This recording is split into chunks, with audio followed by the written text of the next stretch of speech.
नमस्कार दोस्तों, स्वागत है आप सबका हमारे इस चैनल में। अब हम पिछली क्लास में देखे थे कि स्वर क्या होते हैं और उनके कितने प्रकार हैं। अब जो हमारा अगली क्लास है यानी इस वाली क्लास में हम देखेंगे कि व्यंजन यानी हल वर्ड, संस्कृत में हल वर्ड बोलते हैं। तो व्यंजन किसे कहते हैं? व्यंजन संयुक्त रूप से स्वतंत्र नहीं होते, यह बिना स्वर की सहायता से नहीं बोले जा सकते। अर्थात व्यंजन वे वर्ड होते हैं जो स्वतंत्र रूप से नहीं बोले जा सकते, अर्थात जिनके उच्चारण में स्वर की सहायता लेनी पड़ती है। अब हम देखते हैं, जैसे हमने क लिखा, का के नीचे एक हलंत लगाया है और प्लस अ लिखा है, तब जा कर के यह पूरा क बना है। इसी तरीके से खा है, खा के नीचे हलंत लगा है, ख धन अ बराबर ख, और ग के नीचे भी हलंत लगा है तो इसका हो गया ग धन अ बराबर ग। तो इसे हम देखते हैं, तो यह हमारा, इसे हम अर्धमात्रिक स्वर व्यंजन भी कह सकते हैं। इसे हम अर्धमात्रिक व्यंजन भी कहते हैं या वर्ण कहते हैं। इनकी संख्या जो है, इन्हें हमेशा हलंत के साथ लिखा जाता है। इसे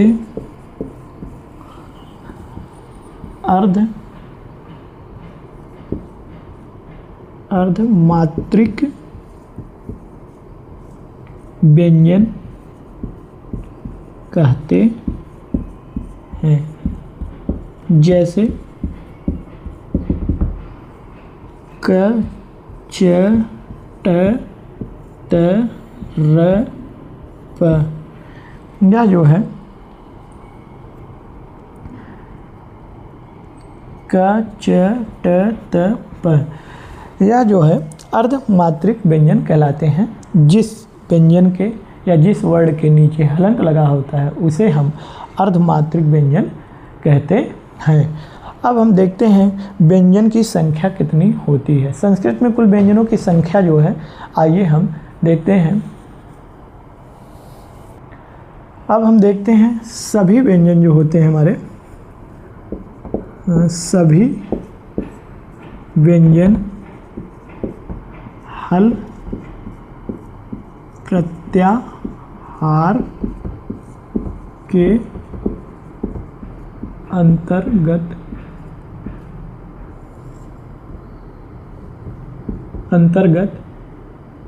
आते हैं। सभी व्यंजन जो है हल प्रत्याहार के अंतर्गत आते हैं। व्यंजनों की कुल संख्या, व्यंजनों की कुल संख्या 33 है।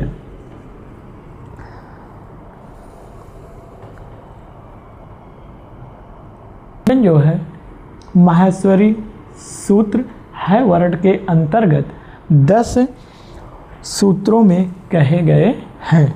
जो होता है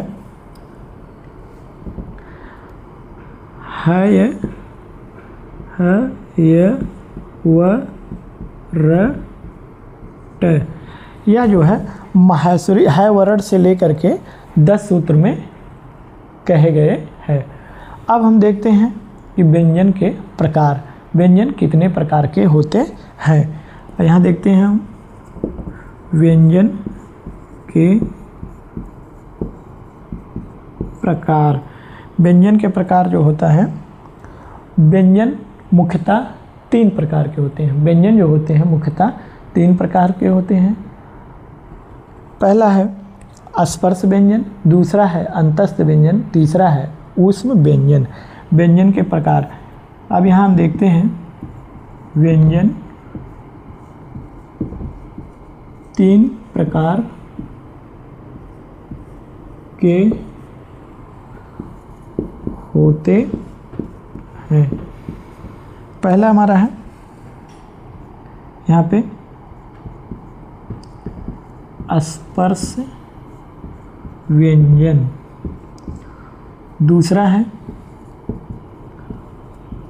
अंतःस्थ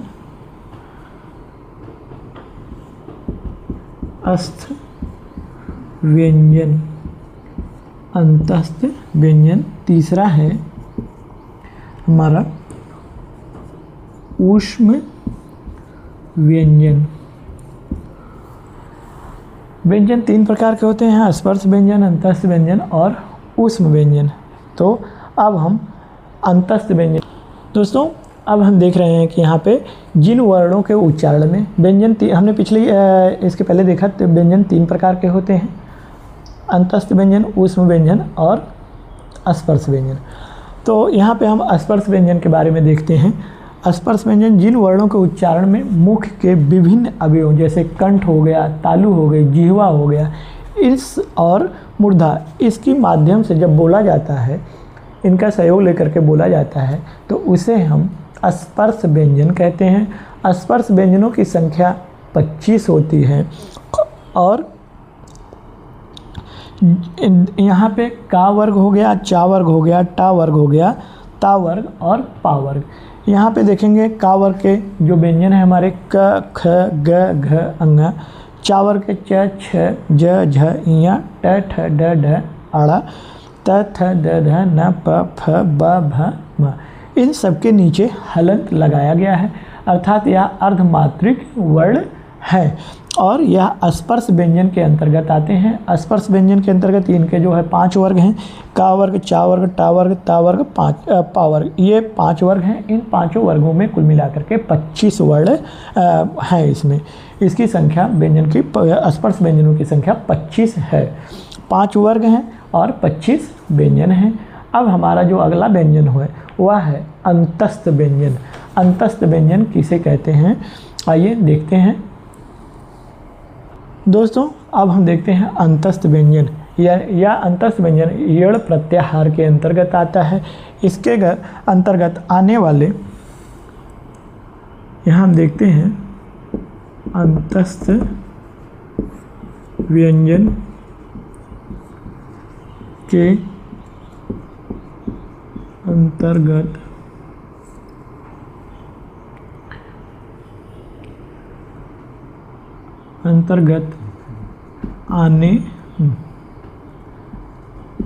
आने वाले य, व, र, ल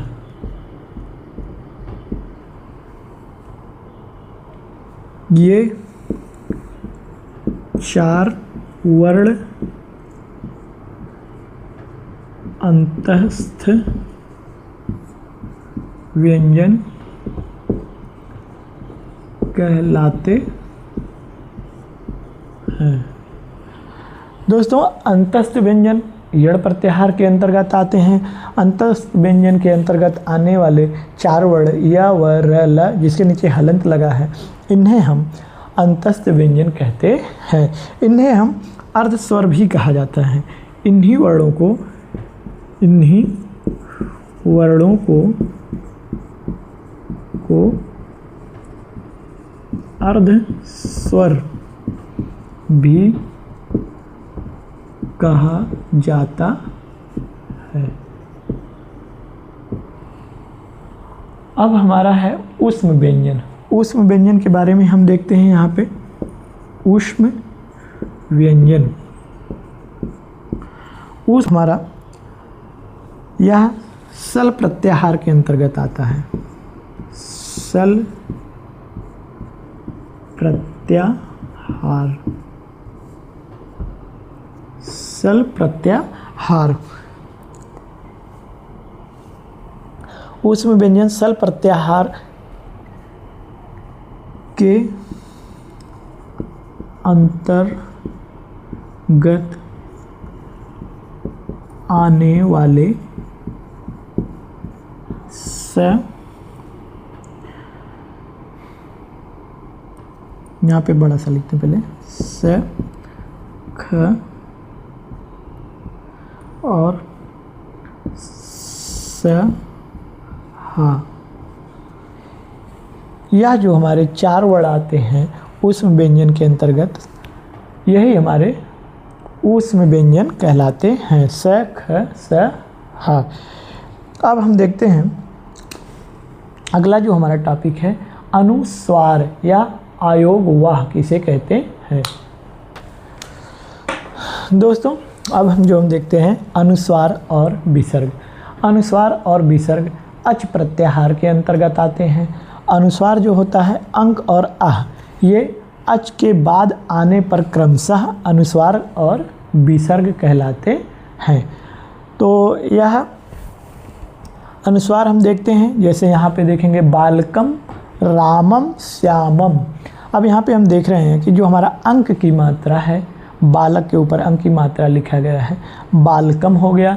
राम के ऊपर अंक की मात्रा लिखी गई है तो रामम हो गया, और श्याम के ऊपर अंक की मात्रा लिखी गई हो तो यहाँ पे श्यामम हो गया। तो हमारा जो अंक की मात्रा वाले जो वर्ड हैं यहाँ पे जो जिसकी सहायता से लिखे गए हैं अंक की मात्रा की सहायता से, उसे हम अनुस्वार कहते हैं। क्या कहते हैं? अनुस्वार कहते हैं। और इसका उच्चारण स्थान हमेशा नासिका होती है, इसे हम नासिका की सहायता से बोलते हैं। और दूसरा हमारा है एक विसर्ग। विसर्ग मतलब आह, आह की जो मात्रा होती है, जैसे यहाँ पे हमने आह की मात्रा लगाया तो राम की जगह आ की मात्रा, राम के आगे आ की मात्रा लगाने के बाद रामः, और यहाँ पे श्याम के आगे आह की मात्रा लगाने के बाद श्यामः हो गया, और यहाँ पे ग्राम के आगे आह की मात्रा लगाने के बाद ग्रामः हो गया। तो यह जो है आह की मात्रा वाले जो यहाँ पे वर्ड लिखे गए हैं या शब्द लिखे गए हैं, यही हमारे जो है विसर्ग कहलाते हैं। विसर्ग का उच्चारण स्थान जो होता है वह होता है कंठ। विसर्ग का उच्चारण स्थान कंठ होता है। तो दोस्तों आज की जो हमारी क्लास थी संस्कृत की स्वर और व्यंजन की, यहीं पे ख़त्म होती है। अब हमारी जो अगली क्लास है वह है संधि।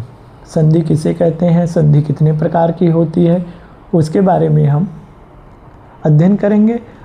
और पिछली क्लास में हमने माहेश्वरी सूत्र के बारे में अच्छे से डिस्क्राइब किया है। कृपया आप लोग माहेश्वरी सूत्र के बारे में अगर अध्ययन करना चाहते हैं या देखना चाहते हैं तो हमारी पिछली वीडियो को अवश्य देखिएगा। आज की हमारी क्लास यहीं पे समाप्त होती है।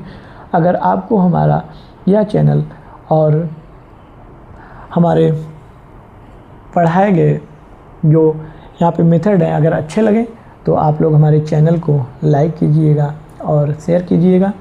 दोस्तों तब तक के लिए धन्यवाद। मिलते हैं फिर नेक्स्ट वीडियो में।